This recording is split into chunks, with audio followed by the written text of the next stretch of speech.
Good morning, good afternoon, and good evening to all the participants who are joining us today for this last day of the L2ML Symposium. My name is Beatrice Dupuis, and I co-direct Circle with my colleague Chantal Warner, whom many of you had the pleasure to meet yesterday.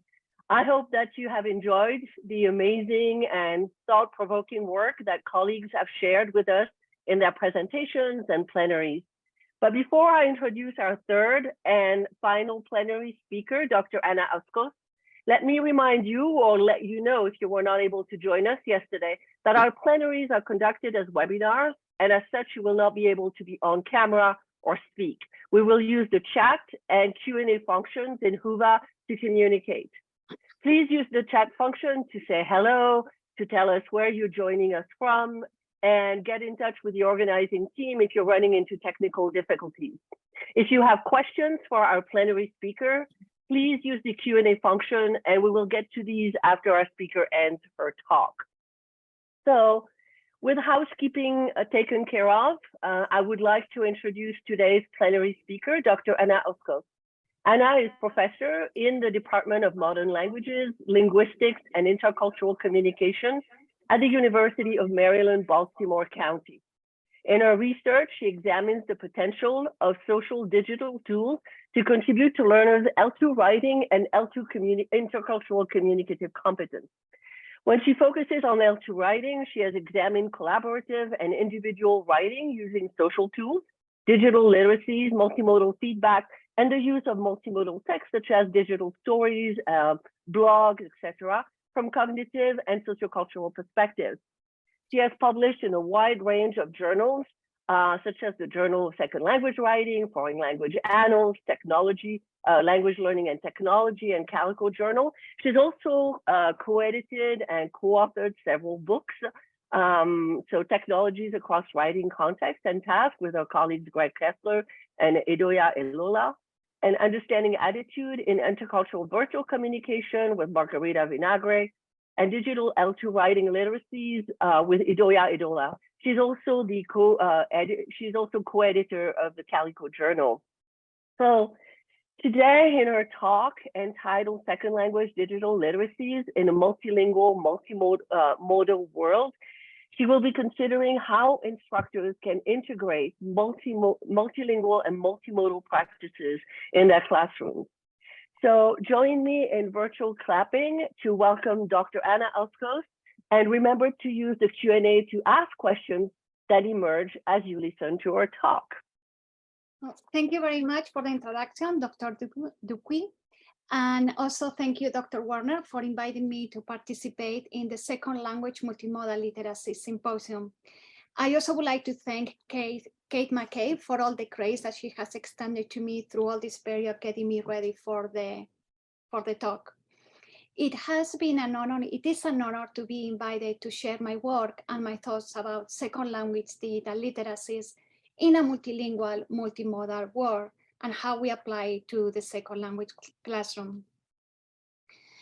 Until recently, and despite what research has been telling us, when we thought of learners in our language classes, we often think of them or thought of them as monolingual speakers who attend our classes to learn how to speak, read, listen, and write in a foreign or a second language.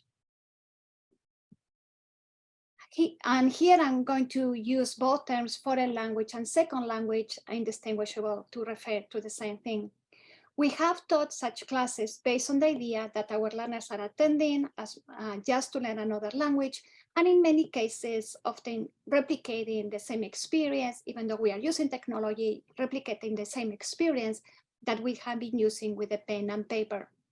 However, there are two misunderstandings or two issues with this understanding. Sorry. First, as research has already told us, it's not true that second language learners are predominantly monolingual speakers learning other languages as separate mental representations. However, when teaching in the classroom, it's not uncommon to treat the learners as monolinguals who are not to mix any language. This does not represent what is happening outside of the classroom, where speakers often display a multilingual competence in environments where the linguistic system is hybrid and flexible, and where communication is multimodal. For instance, language choice in platforms such as in Instagram, like we have here, the language choice that we use is directly related to how we are presenting ourselves as either global or local participants. And for example, in this case, this is a German photographer that I follow in Instagram. And I am always really amazed at how he's switching between German and English, depending on who the audience is and how he wants to communicate with people. This integration of different languages is very relevant to our instructional practices because in the traditional context, the bilingual speaker has often been viewed from a deficit perspective, in which the first or even the second language has been seen as something detrimental that will only interfere with the acquisition of another language. So rather than thinking of our language learners as a uniform learner body, we must recognize that such classes are composed of a large variety of learners, each one with their own particular stories. Specifically, we must acknowledge the characteristics of second language learners who are acquiring or learning a second, a third, or an additional language after the first one has been acquired, and also the heritage language learners who have been exposed to a heritage language at home and have different levels of proficiency in it. Second, we have been abiding to this idea of literacy as acquiring a set of decoding and encoding skills necessary to read and write using a foreign alphabet or writing system in the context of unchanging, rule-governed, monomodal, and static linguistic elements. However, given the internet revolution and the proliferation of digital tools, we must redefine literacies as social practices that are fluid, sociocultural, multimodal, and dynamic, which are exercised by individuals as part of larger groups and that support the course of writers and audiences and the social relationships between them. Viewed from a sociocultural perspective, the concept of literacy is located within broader social, institutional, and historical domains and might be described in the context of user practices in particular media. The term digital literacy primarily applies to the internet and technology-mediated learning, as Chen in 2013 tells us, and intersects with other literacies related to communication skills.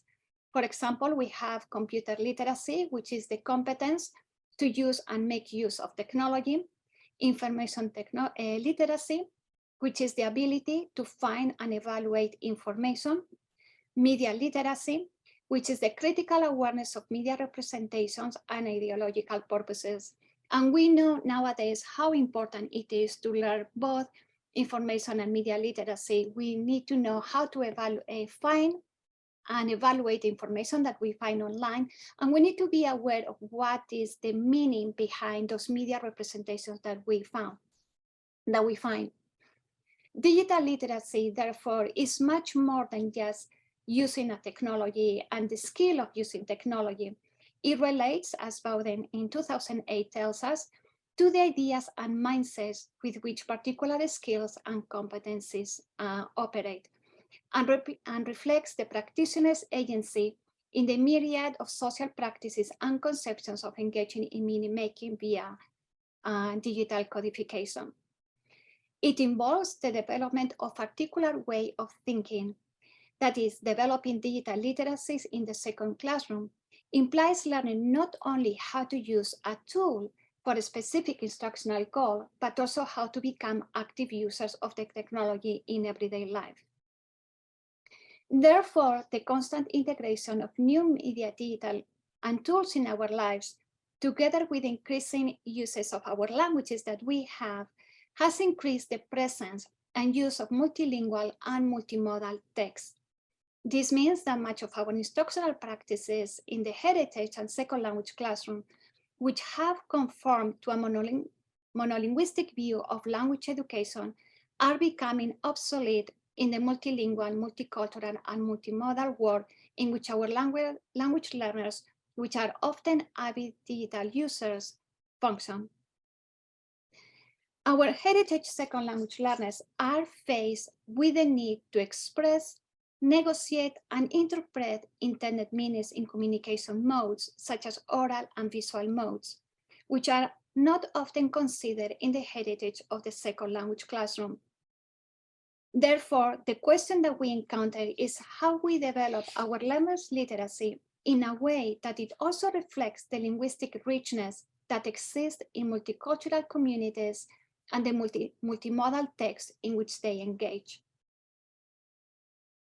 In this presentation, I will begin by discussing multimodality and how its inclusion in the heritage and second language classroom challenges our assumptions of what a language class is or could be or should be. I will be referring mostly to writing classes because this is where I have integrated multimodal text. I will also be referring to how, through the use of various semiotic resources and different modes, visuals, text, music, learners express their own identities, which are changing and dynamic, as well as how learners make use of the different languages at their disposal to represent who they are at different times. What is important for us is that by including digital multimodal practices in our classes, to some extent, we're attempting to emulate what some users, many of our learners, are already doing in their personal practices and daily lives. All these things are interconnected, as we cannot think of learners' identities without addressing how, through their agency, learners' use of the various semiotic tools at their disposal to create meanings, which are often directed to an audience that is part of a community to which they belong or they want to belong. And we are going to start with multimodality and language development. To define multimodality and mode, I'm going to refer to Wichon and Cohen, which provides us with definitions of mode and multimodality. Mode might be defined as a semiotic representation, textual, oral, visual, for example, to present information. Multimodality refers to the use of various modes in an integrated fashion to communicate meaning. For example, we can have text and visual modes combined in a blog. In a digital story, for example, a learner would combine the visual mode, images, the oral mode, sounds, music, and the textual mode. And here we have different varieties, but we also have subtitles or additional text that is added on the screen through a digital story software. The integration of these modes, which has transformed the print text as we know it, requires a new understanding of the often multimodal text and the various modes involved in the act of communication. As Yi et al. In 2020 noted, multimodal composing is not an option anymore. Students need to be able to interpret, design, and evaluate multimodal text. And this goes related to the idea of digital literacies that we mentioned earlier on. Yi et al. Argued that non-linguistic modes are as important as linguistic modes in second language writing, a fact that we have not always acknowledged or validated. So as second language instructors and as writer instructors, when we embrace multimodal composing, we engage in a delicate balancing act.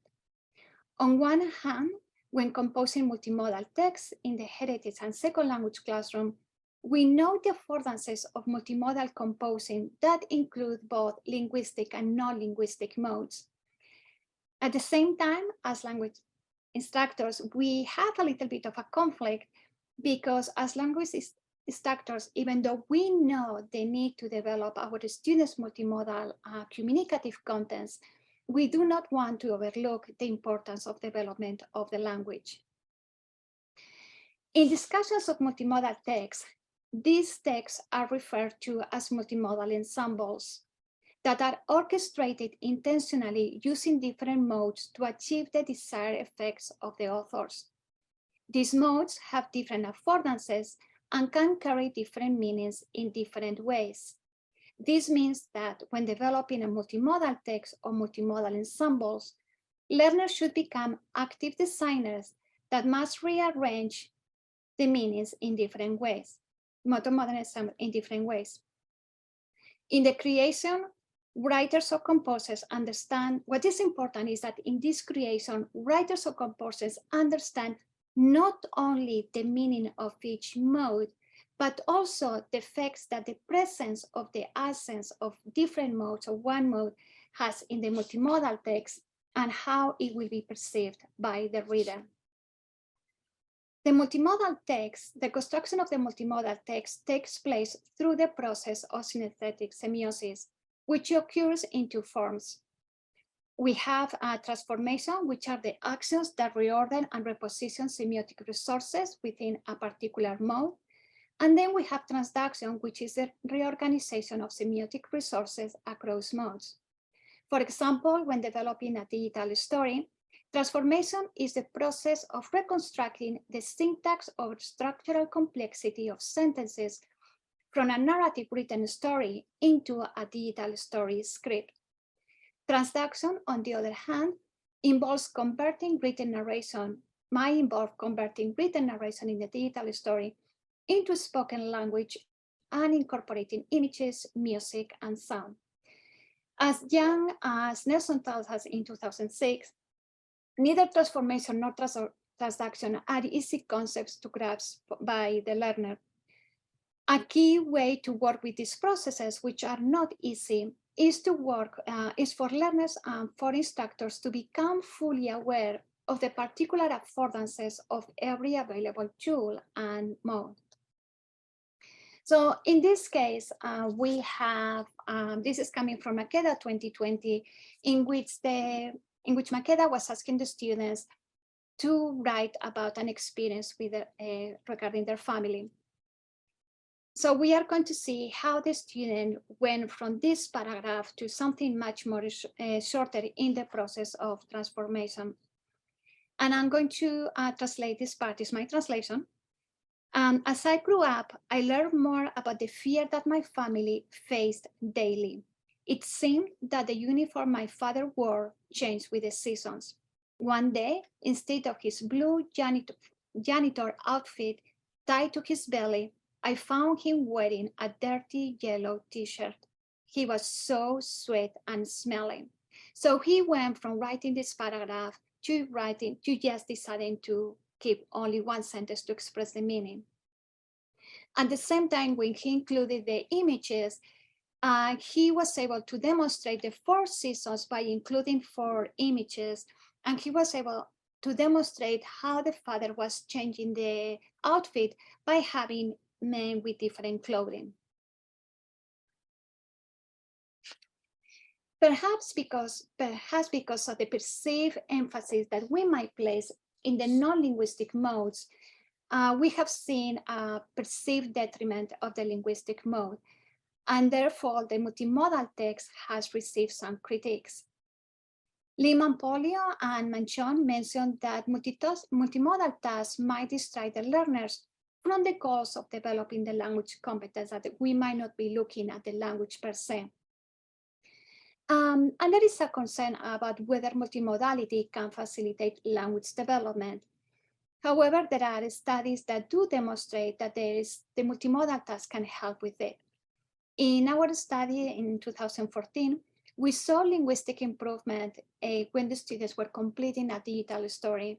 We saw that the students were able to produce more preterite and imperfect, and they were using what we thought it was sophisticated vocabulary. What we were not sure, however, if this was because of the digital story per se, or because of the place in the curriculum in which the digital story was, which was at the end of the semester after they had completed the narrative, which was the foundation for the script. What we have found out is that not all multimodal texts present the same degree of multimodality, and we can distinguish between weak versions and strong versions.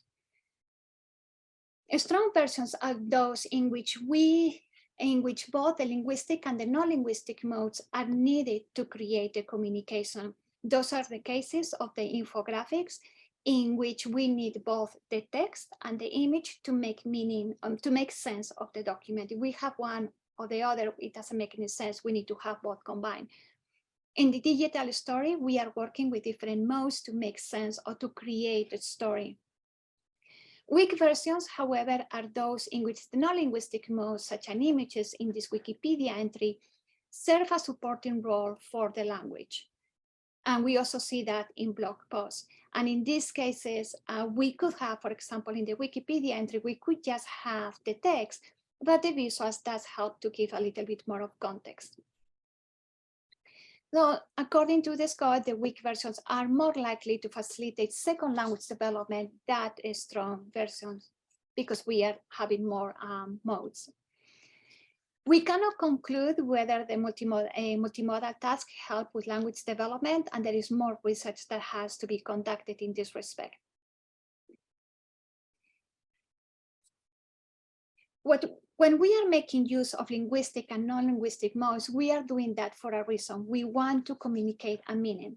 We use images, for example, to help visualize, express the meaning we want to convey. In the same manner, we also make use of languages within our linguistic repertoire to express different meanings.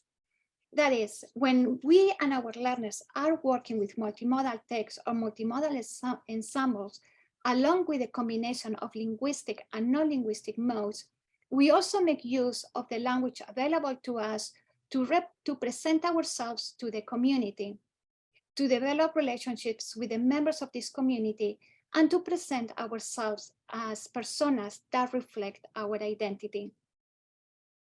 As we saw at the beginning of the presentation, it is not correct to assume that second language students are predominantly monolingual speakers learning other languages as separate mental representations. As pointed out by Kanayaraha, the language of a multilingual speaker and writer are interconnected. So even though we label and separate those languages at the conscious level, these languages cannot be separated in authentic communication because they create a single communicative repertoire. In fact, many of us are quite familiar with the use of different languages together. In my case, Spanish or English. Sometimes I throw a little bit of Basque to construct a text or chat messages, either at the lexical or syntactic level. Just a couple of days ago, I just got a text from my sister-in-law, and she started in Spanish, then so she switched to English because I am here and she wanted to make the connection with me. And then she just went blah, blah, blah, blah in Spanish, and then finished saying something in Spanish again and adding some Basque. So this is a perfect example of how we are using all our languages. So if translanguaging is a widely used practice among us, Ortega suggests that we should perhaps intentionally use translanguaging in language pedagogy. This is no doubt a thorny issue among language educators who have been trained to be concerned with the correct use of the target language during instruction and students' production. However, as research in neurolinguistics tells us, multilinguals never use only one language. If that is the case, why do we draw such a hard distinction between languages used in our second language classroom?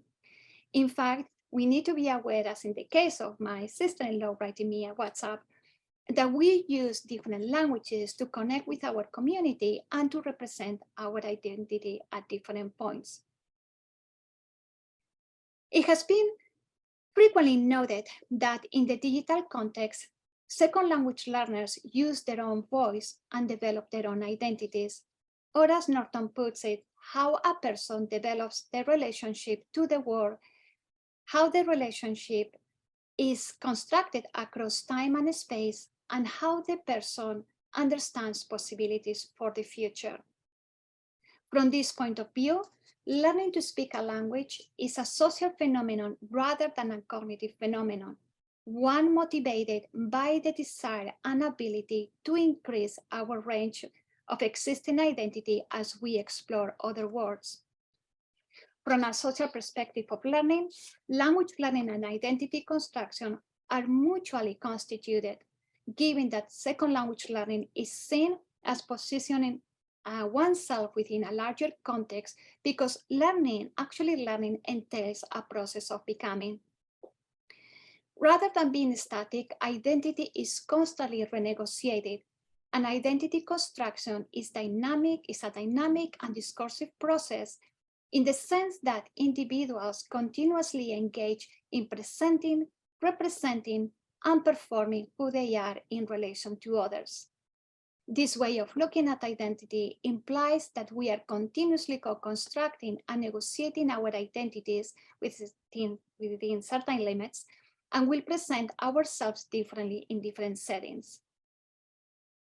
The implications of multilingualism and translingualism and how the various languages spoken become a way to represent oneself to the world have been widely explored in the context of English as a second language or an additional language in what is called the wild, in the wild, which are, and I'm going to quote a beautiful definition by Soro and Soro, informal language learning that takes place in digital spaces, communities, and networks that are independent of formal instructional contexts. And we have work by Lam in 2000, 2006, Black in 2006, 2009, and others. The research within this group of studies has shown that the co-deployment of English and local languages, for example, in fan-official practices, helps learners to develop a cosmopolitan identity, to project a cosmopolitan identity. Online fandom practices place L2 learners in a position that is typically denied to them in most English-speaking contexts, including the classrooms, as Black reminds us. Lan found that her Cantonese participant, Lee, exhibited her three languages to present his persona. He presented English, that was the language spoken in the school. He used Japanese, that was the language that he was learning, and he used Cantonese, which was the language spoken at home.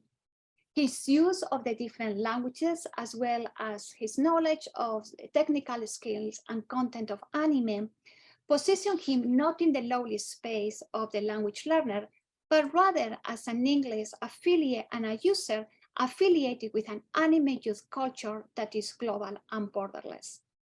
In other contexts, like Facebook, for example, Chen found that second language learners acted as multilingual writers, navigating across multiple languages and cultures, constructing several identities, social, cultural, professional, as well as making specific language choices as they were engaging in content selection. The inclusion of multilingual and translingual practices such as this has been less studied in the realm of second language education, even though studies have already demonstrated that the use of the first or dominant language can be put to good use as a cognitive tool to aid in the development of the second language. And here we have the work by Swain and Plotkin in 1995 or Levine in 2011. So we have that despite this work that is telling us that the first language can be useful for us, we still maintain this monolingual orientation, which rejects or discourages the use of any language in the classroom that is not the target language. Blythe and Dalola conducted an interesting, what I think is a very interesting study in which they seek to break away from these monolingual behaviors typical of the foreign language classroom. And they attempted to bring the translingual routines that the students have in their daily lives to this academic context. The interesting part is at the beginning, the students themselves were rejecting the idea of using other languages that were not French in the French class. And the authors have to maneuver and do some thinking to be able to create that safe space in which learners could use different languages. This study provides a rare example of translingualism in the classroom, and specifically making use of social media to escape the rigid prescriptive views and monolingual bias typically found in foreign language classrooms, as well as considering how learners present themselves. Perhaps the multimodal text that has been utilized most commonly to examine identity in the language classroom has been the digital story, which are storylines that integrate text, images, and sounds in an online environment. Developing digital stories has allowed learners to explore their identities and to construct and perform their social identities in relation to the people they interact with. As Vinogradova points out, heritage language learners negotiated their identities through the selection of topics, characters, and events in the narratives, and they used different, they did that differently depending on who they were addressing to based on the language used. When developing a digital story, Nelson, whose students were, he was applying transformation and transduction, Nelson found that his students expressed bicultural and tricultural identities by making choices of different images, size, and text colors, but also by deciding which language to use or not to use, making very specific choices.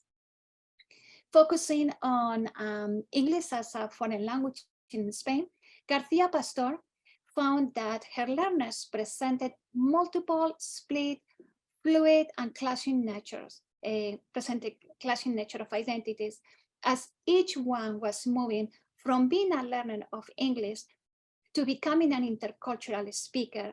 And the idea of becoming an intercultural speaker was a transition that allowed them to acquire an identity of competence and place them in equal footing to the native speakers of English.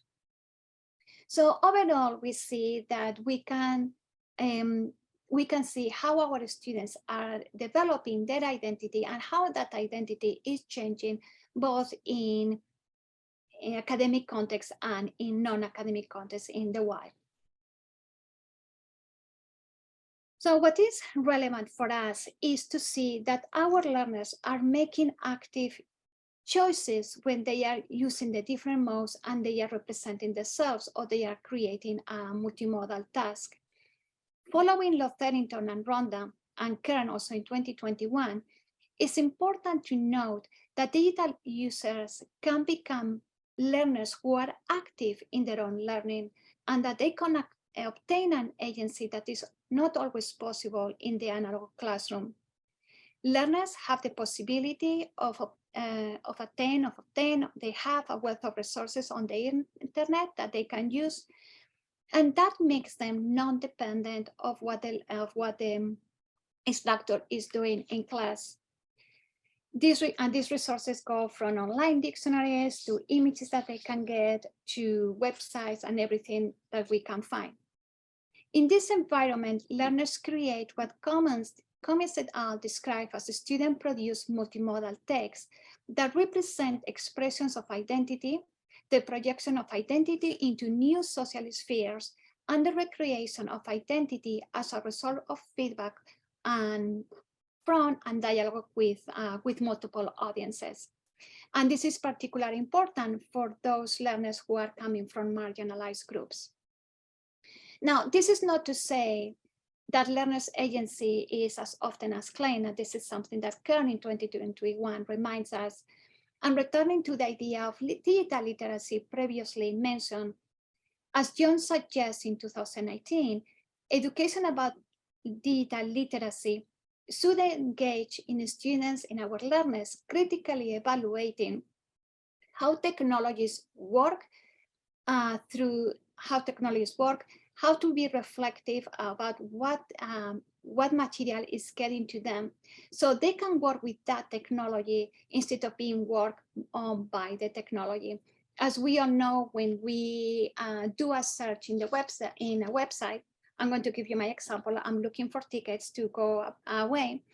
And now suddenly in my feed, I'm getting all type of ads for different websites that are telling me where I could buy a plane ticket. So this is what is happening. We are agents of our own practices, but we can also be influenced.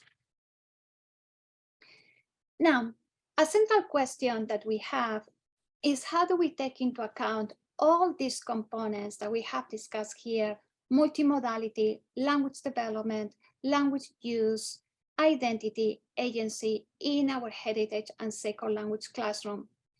How do we engage learners in multimodal composing that helps them develop the language while respecting their multilingual identities and agency in the process of creating multimodal text? To achieve this digital competency, to achieve this multimodal communicative competence, Lola and I provided several pedagogical frameworks that could be used to integrate multimodal text and ensembles in the heritage and second language classroom. These frameworks included bridging activities, task-based framework, genre-based, and learning by design. And there are other frameworks that can be used. These are not exclusive. Rather than being exclusive and competitive, these 4 frameworks can all be used in one educational setting and they work well together. The pedagogical frameworks that we advocate encourage analysis, critical reflection, and effective practice. These approaches allow learners to acquire not only the textual literacy that we are so used to do in our writing classes, but also multiliteracies through multimodal expression. So for example, by adopting a bridging activity framework and a task-based approach, students can complete a travel blog. The bridging activity framework and also the task-based framework allows to break down the writing process into manageable steps that include the inclusion of vernacular and technology-mediated practices familiar to the second language students in their own practice, in their own languages.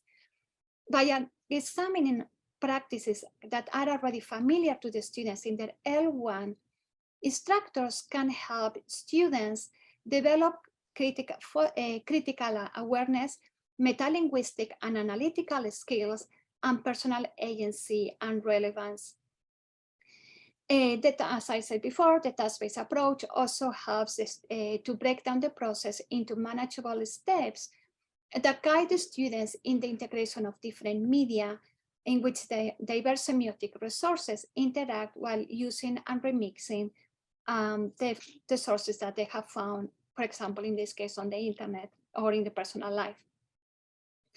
For other examples, I encourage you to check the work by Allen and Gamalinda in 2021. It appears in one of the special issues of the Calico Journal, and also the work by Darmin in 2023 that he presents in system. He presents how to include online journal. He calls them online genres in the language classroom. Those are very good resources that I recommend you to check out. What is also important for us is how to assess the multimodal text. As Hafner and Ho in 2020 remind us, developing a rubric of this text is complex because affordances of digital media change frequently over time, and criteria that was initially relevant, then it can be superseded by technological developments. At the same time, it's possible that we are considering criteria that we didn't think about before. So taking into account the various components of the multimodal text, we develop a series of rubrics. We have one in 2020 and another one in 2022, with which to assess the multimodal text, and in particular, the digital story.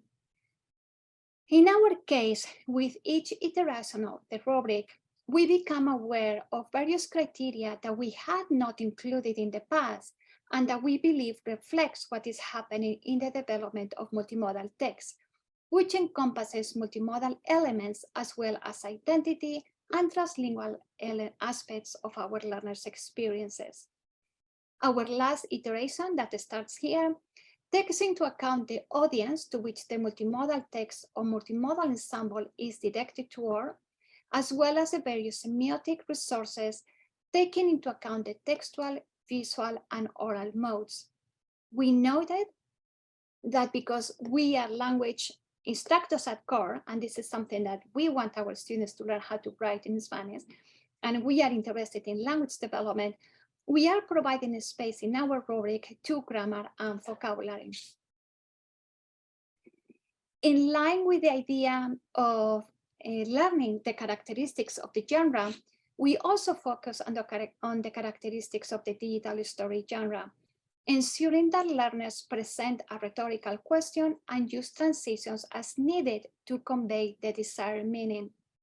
Other criteria can include collaboration for cases in which students work together, and authorship so that the students can acknowledge and credit the sources utilized. We also assess how learners make use of different semiotic resources within the modes to present themselves and provide a complete account of the author's message. Finally, we also assess the students' use of transduction, which is the harmonic orchestration of the different modes employed, and transformation, meaning the changes that we see in a mode to convey meaning, as well as the completion of the multimodal task.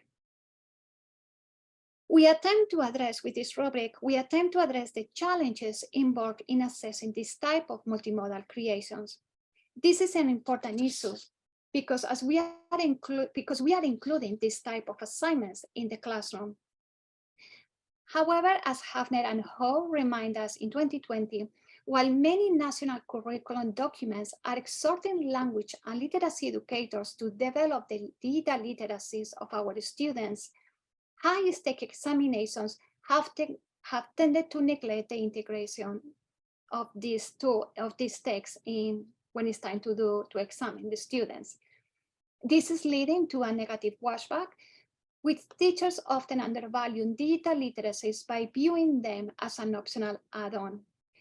And it can also be because the instructors don't have enough knowledge to teach this type of multimodal task, which as G et al. In 2020 indicate is an area also that has to be addressed.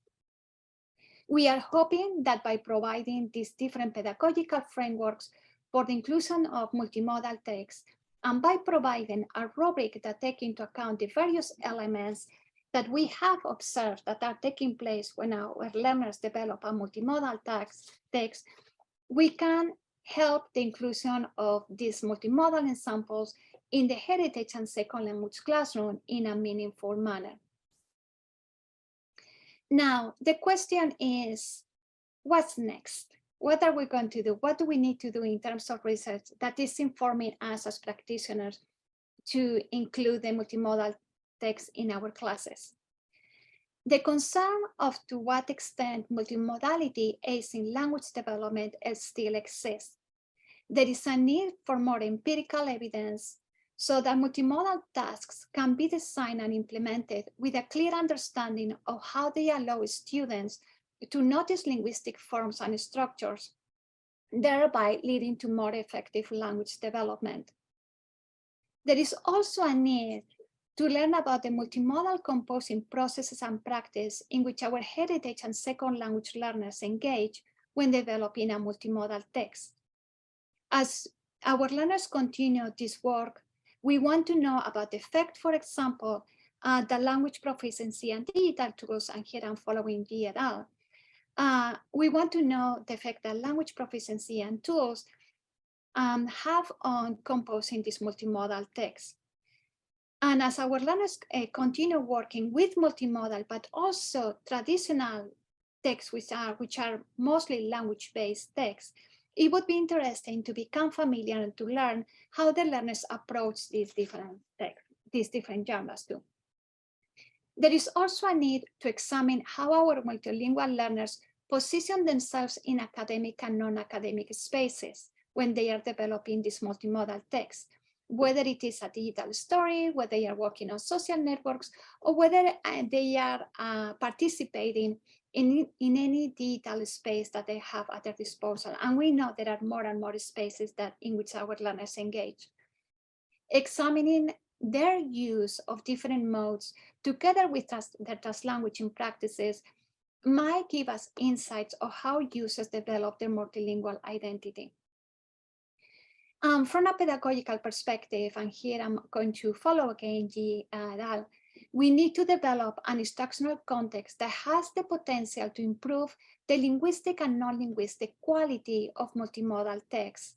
This requires that instructors gain expertise based on research, which we need to do, and practice to develop informed curricula that attends to this type of multimodal composing in which our learners are increasingly engaged in this multilingual and multimodal world.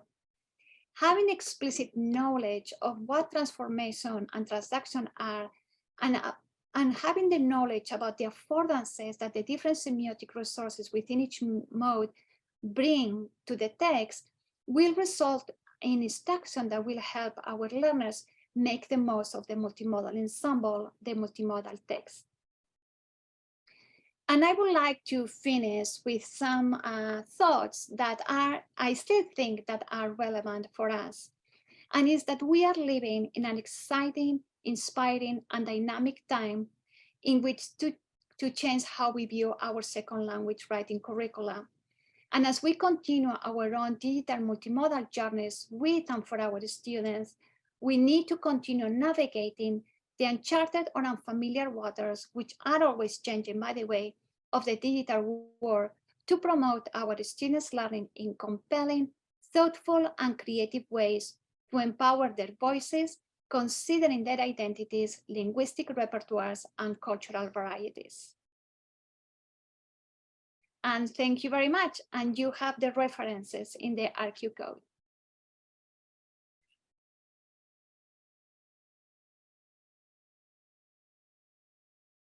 All right. Yeah, here we go. Here I am back. Thank you so much for this wonderful talk, Anna. I think that it's inspiring. It's also giving us paths to examine other aspects of multimodality and how to deal with this in the classroom. We do have several questions in the Q&A, and I may have a couple of my own going forward after that. In any case, please put your questions in the Q&A if you have anything that you would like to ask.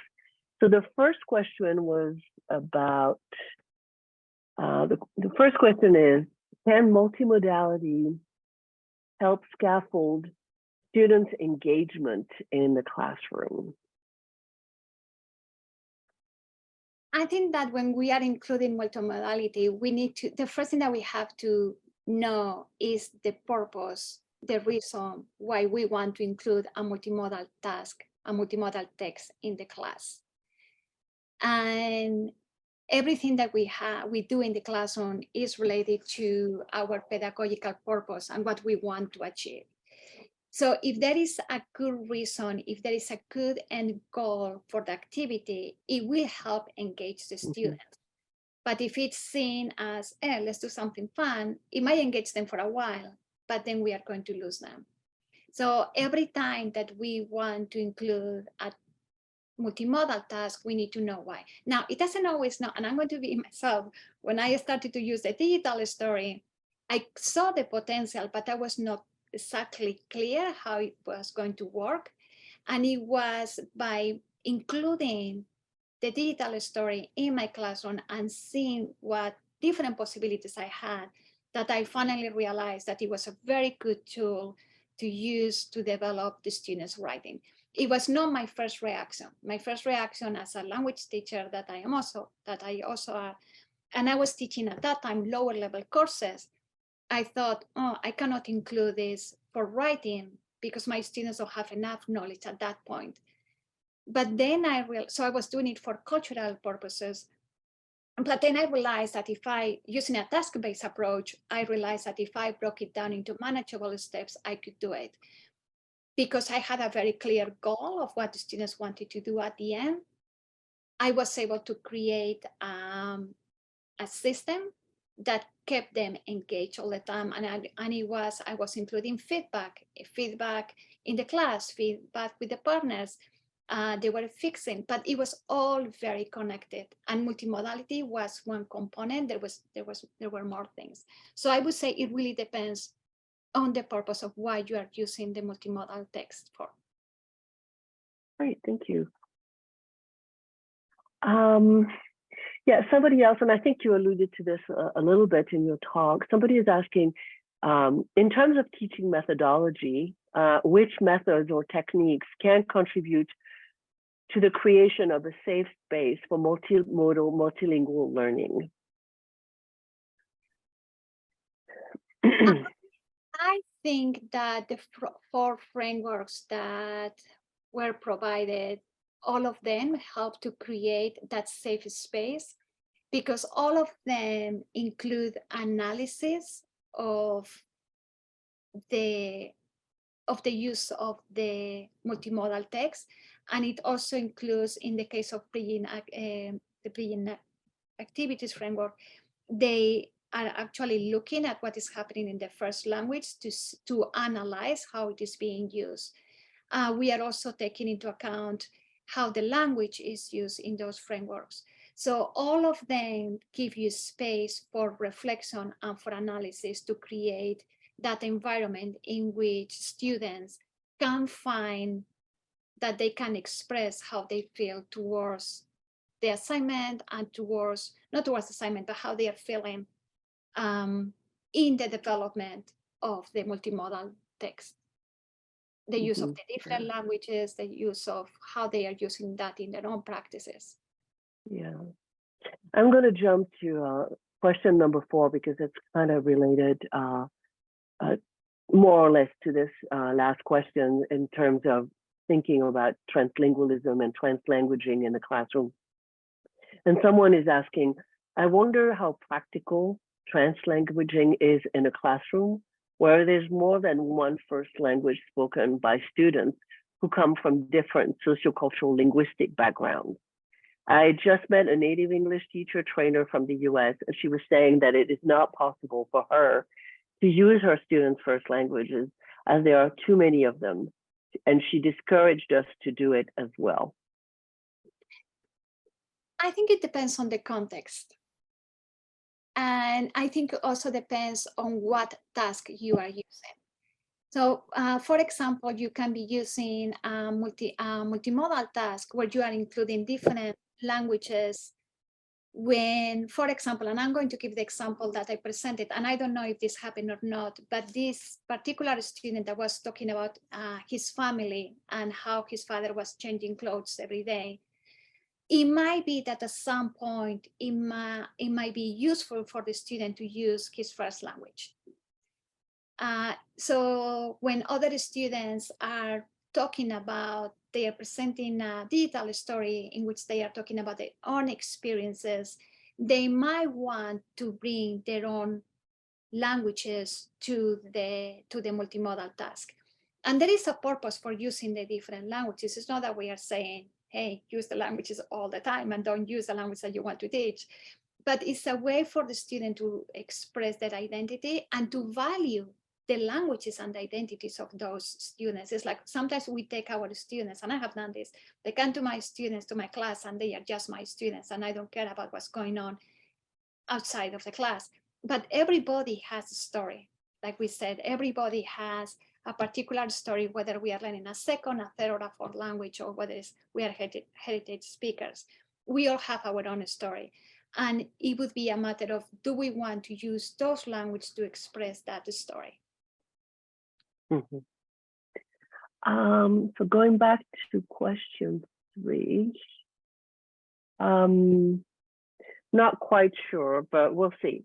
When using music in class, what is considered under music? Are we talking recorded vocal songs, instrumental music, text and videos with multimodal text about music? So what is included when we talk about music? I think you can include everything that you said. Everything that it could be singing, it could be acoustic, it can be anything can be included as music. So feel free to use it as needed. Mm-hmm.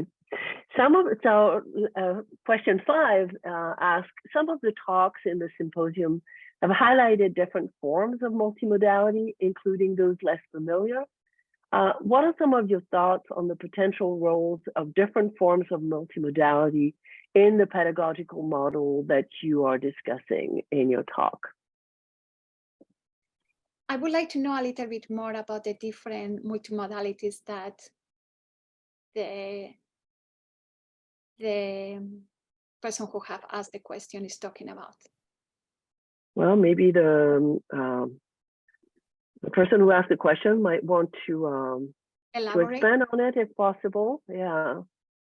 I was, so while we wait for that participant to maybe develop on that question, I had one in relation to a point that you made in your talk about agency and how multimodality is expanding or increasing or giving more space to student agency as they compose or orchestrate their multimodal text. But on the other hand, I have seen also research that seems to indicate that when students create multimodal text, they're concerned for their audience and how they might be engaging with the text they're orchestrating might be constraining that agency in some forms, that they may not be tapping in some resources that they would like to ask because they're not quite sure whether the audience will be able to relate and so on and so forth. Well, and I think that you just gave you gave the answer, because it's about how we want to communicate and how we want to engage with the audience. When we are doing that, we want to be, either we are part of the community or we want to be part of the community. So we can be agents to create anything that we want without taking into account our audience, which some people do. But sometimes when we know who our audience is and what the audience is expecting, we are also becoming agents and choosing what we want to use or no, we don't want to use. For example, in Chen's study, one of the participants, in Nelson studies, one of the participants decided not to use Chinese in specific point because she wanted to connect with the audience, because she knew that she used Chinese, she was going to lose the audience. So it was a choice. So maybe a limiting choice, but still the learner had the agency to decide how she wants to communicate with the audience. That's true. Yeah, that's true. Well, the last question has still not been refined, so I don't know. Maybe another question that I had, and I think you've alluded to that in your work and earlier in the talk, is that participants and presenters in this conference are, I would say, an initial interest, right, in multimodality, have been using it in their classroom and so on and so forth. But the research, and you have actually pointed at that, is that these kinds of texts are not introduced in the classroom as often as we would like it to be. That and when they're used, and I was thinking about the examples that you gave of Facebook and so on and so forth at the beginning of your talk, that when even these texts are introduced in the classroom, teachers, and very generic term here, tend to revert to or just continue to focus on the linguistic mode primarily. Therefore, still considering, the use of pictures and other modes to be more supplementary or supportive in some form, in some mode. And the researchers, including yourself, have said, well, there's an issue, and and I think it's Hafner in 2014 who was saying, yeah, and if we look at language teaching methods courses, right, there is still a tendency of these courses to really focus on language as a monomodal thing, right? So how do we go from scaling up, right? We are a group of teachers, scholars who are engaging in that. How do we scale this up? How do we get more teachers on board to explore these texts in their classroom when we know that there's still that hurdle? Okay, that's a very interesting question with different points. Yeah. Let me get a couple of notes. Mm-hmm. I think that you are right. And I can see that at my institution with when some instructor says like, oh, digital story, can you teach something more serious? So, and we do a lot of digital storytelling in my department. But it's true that there is this reaction still as multimodal text as something that is not serious. I think that part of the issue is that we need to change our understanding from writing to composing. And composing is giving us a wider perspective of how many modes we can include. That said, I don't want to say that we shouldn't keep with the textual-based essays. And Darwin, in the article I mentioned by Darwin, he uses a genre-based approach, and he's talking about how to include online genres versus and offline I don't remember how he calls them, but online genres and non-online genres. And he does a good job at presenting both of them in the class. I think both of them have a place. Sure. But talking about digital composing is going to give us a wider perspective of what our students are going to need, because when they go to the work, they will have to write reports, but they will have to do PowerPoints, and they will have to do some documentaries, and they will have to do some genres that were not traditionally taught in the class. And we are doing a disservice to our students if we don't include that. So that's the part of how I would change that. At the same time, as I said, Hafner and Ho in 2020, they mentioned that if these digital literacies are not including in the assessment processes, when we are doing assessment, high stakes assessment, the teachers are not going to use them because they are going to continue seeing as an add-on to the class. So it would be really up to us, and it might be still done from bottom up, because from top down is not happening for the time being.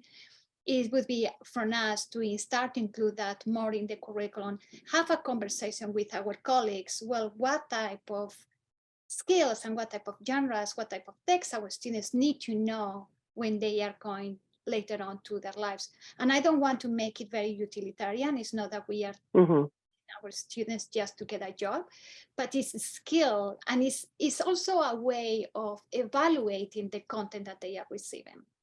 But there should be a conversation if it's not coming from the administration, it should be from the department, it should be from the colleagues that are teaching together, and see how to integrate that. Right, from the main actors on the ground, really, right? Yeah. So I have some specification on that question. So going back to the initial and the development on it. So some of the talks in the symposium have highlighted different forms of multimodality, including those less familiar.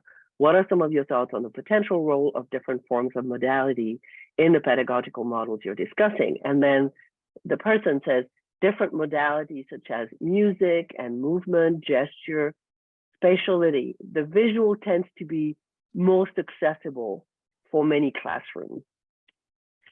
Yes.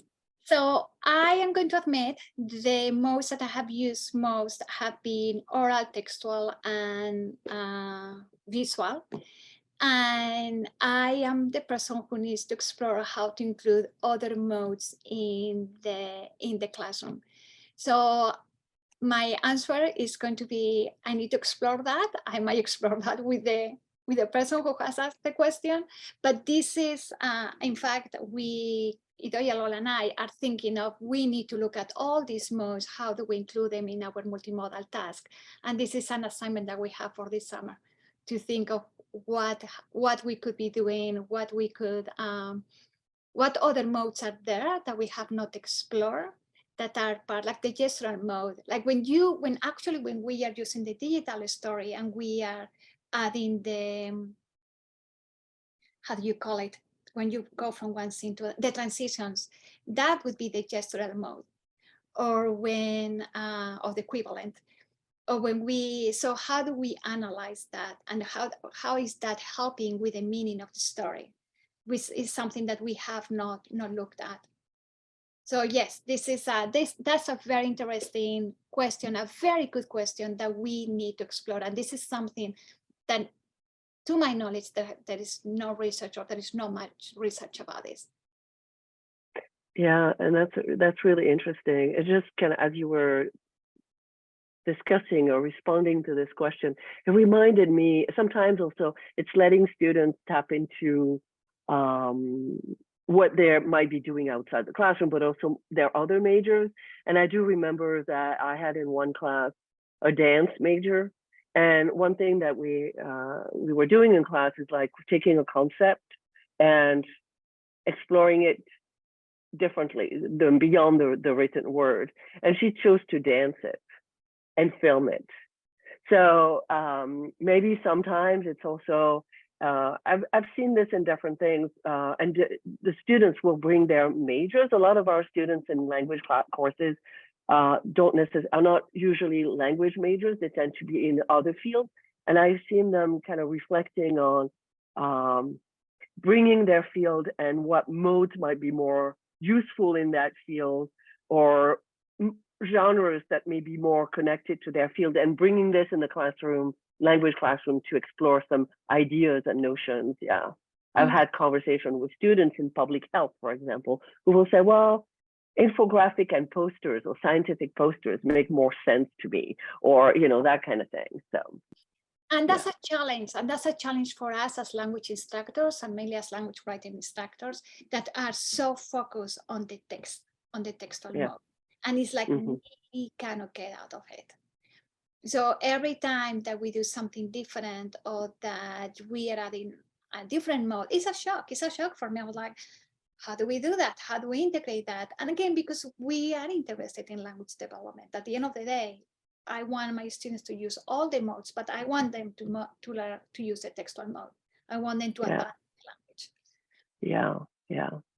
And you know, the comments or the quotes that you got from I took notes from Polio, and you know, and I was thinking, yeah, I understand the concern, but it's still, again, it's, and maybe sometimes I struggle with terminology, and I don't know if you feel the same way, is that when we use language, or when we use writing, or when we talk about speaking, it comes with a already formed idea of something that's linguistic in nature, and we forget everything else, right?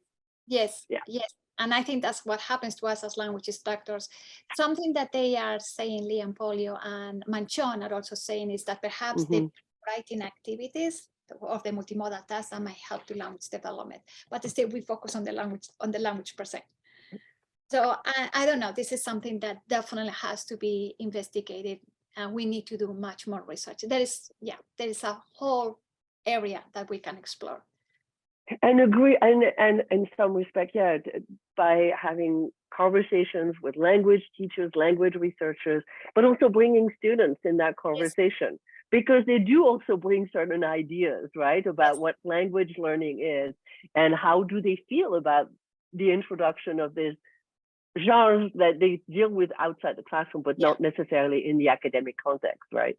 Yeah, your example of the dance student was very interesting, and I would have loved to see it, because I'm having even problems understanding what happened there. And it was amazing, you know. So, do we have any other questions? Yes, we do, actually. I'm being chatty here, but yeah, Barbara. So the question is, in many of the presentations, multimodal tasks with visual and less common modes have been discussed. However, I wonder how options can be offered to students and teachers when we have students with different abilities in language classrooms. I'm thinking in particular when we have visually and mobility impaired students in the same class. Wow. Yeah. Can you repeat the question again so I can? Sure. So the idea is that, you know, many of the presentations that have been posted on the HUBA site, but also the plenaries, right? We're talking about multimodal tasks, mostly with visual and sometimes less common modes. And this participant is wondering how options can be offered to students and teachers when there are students with different abilities in language classroom. I think in particular when we have visually and mobility impaired students in the same class. That's a very thoughtful question. I'm going to attempt to answer it. I think it deserves more than the time that we have left here. When you are teaching in the class, we are going to have students with different that are at different places and with different needs. So if we are talking about multimodal tasks, there are many ways that we can create that multimodal task. And in the same way that we are flexible in terms of the needs of our students, in terms of absences, or in terms of what they are better at, and some students are better being visual, are more visually oriented, or are more textually oriented. And we have different activities to reach out to all the variety of our student body. We might be able to do the same thing for these students who have some type of visually, or they have some reason why they cannot perform in one specific way. That's a very good question, something that we need to look at, because that's all about our students' needs and what we can do to support them and give them the abilities that they need to be successful in the development of multimodal tasks. And not everybody has to do the same thing. But that's definitely a question to ponder about. That was very good. Thank you. Thank you. It's going to make me think. This is really a good point. And I think, you know, like you were talking, you started saying, you know, purpose. You know, what is our purpose in asking students to do certain things? And the purpose can be revealed, or students' successful answer to that purpose can be actually revealed in different forms, right? Yeah. Yeah, and students can achieve the same purpose in different ways. Yeah. Yeah, and that's where the flexibility on our part comes in. That's right. Yeah. Yeah. Yeah, I think. Thank you for the question. Yeah, they're wonderful questions. Well, we have 7 questions. We've gone through all of them. I've asked mine, which I sneaked in here and there. So we're almost at the end of our time. So if there are no other pressing questions, I think we're going to thank again our presenter. Thank you so much for being here with us and sharing your research and experience with students in the classroom. And this particular presentation, if some of you could not attend this morning, will be available once we end it today. So thank you so much, Anna. This was really inspiring, and this is going to get me going further with my own interests. So this is wonderful. Thank you. Thank you to all of you. Thank you. All right. Bye.